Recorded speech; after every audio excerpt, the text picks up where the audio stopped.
Peggy 16.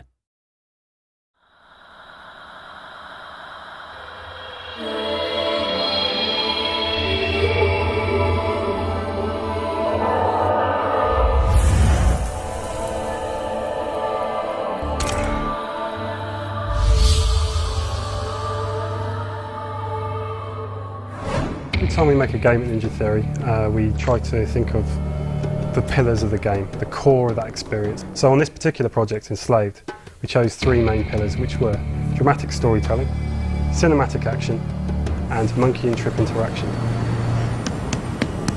Hey! Hey! Open the door! You mother... It's quite interesting how we've had to try and make Trip useful for you in game mechanics. When you start the game, the primary objective is just to get her through these mech-ridden scenarios. Then when I ask you to do something, you need to do it immediately. Okay. But as you progress, she starts to come into her own. You can give a limited amount of orders to Trip. Hit the brakes. Locking brakes now. In particular situations, you can tell her to move. This way!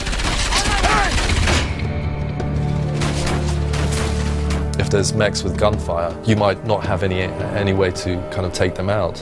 So she can cause distractions. They've activated! She starts to scan the enemies that you've killed. Another way she can help you through the game is to upgrade your weaponry. She also catches a dragonfly, which is basically a CCTV camera that flies around the city. I'll put a marker up on your headband display.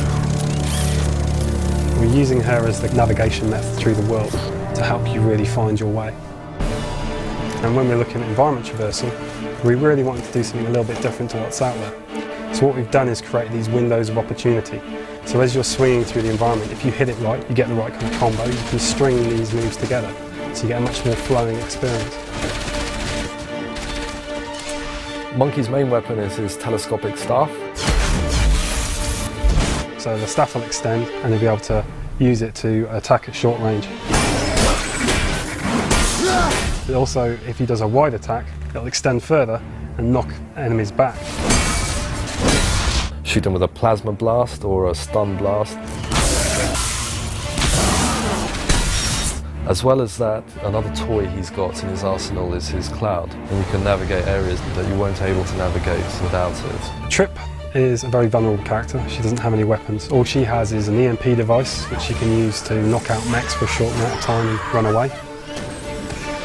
No combat area is there just on its own for no particular reason. Everything has a logical purpose for being there. All of the gameplay is kind of funneled and directed to lead you up to these particular moments. For example, in one particular scene, you have an exit on the other side of these rooftops. So in this scenario, you can play it two ways. You can either go around to the right and just brute force beat up these guys, or you can do a more sneaky way and use Monkey's kind of Tarzan-like clambering abilities to sneak up on him, jump down, take him out, rip off his gun. Now you've got his gun with a limited amount of ammo, and you can mow down all the other guys as they run and try and attack you. Really, the whole game is a big, long puzzle about how do you get Trip from one part of the world to another.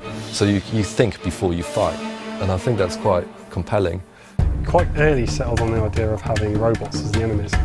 First of all, we could do a lot more robot gore.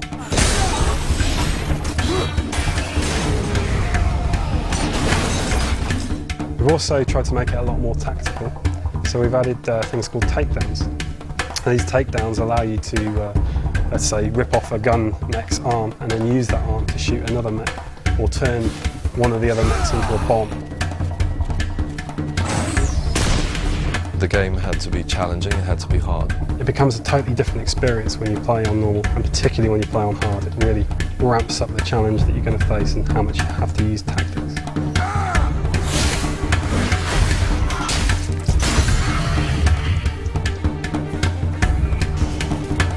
That was incredible! Has anyone ever killed one of these before? Not that I know of. You did it!